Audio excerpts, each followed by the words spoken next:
белизна, понял, девочка заряжена как электричеством, всей женственностью на свете. Мне было до смерти жалко себя, мальчика, но еще более жалко тебя, девочку. Не можешь, а лучше губ не собирай их складки. Разберегишь присохший струк весенний ликорад. Сними ладонь с моей груди, мы провода под током друг другу вновь. Того гляди, нас бросит ненароком. А я причудом женских рук, спины и плеч, и шеи, и так с привязанностью слуг весь век благоговею. Но как? Юрочка, какой ты умный! Это мое прибежище и утверждение. Прости, Господь, не мою кощунство, едь! Едь! Едь! Едь!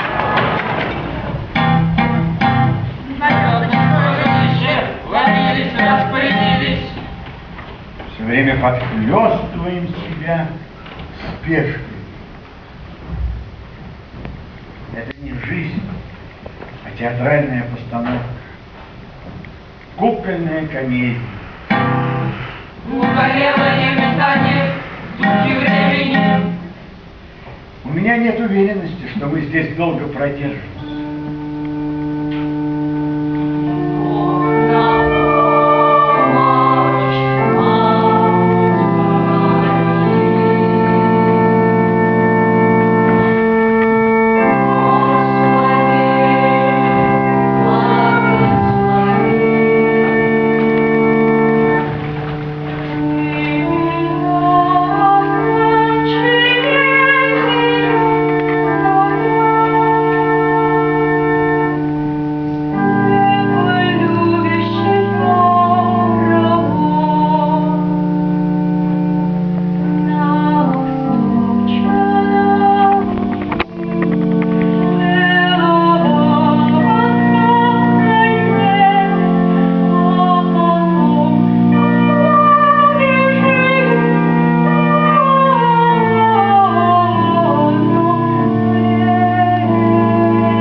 Тоска и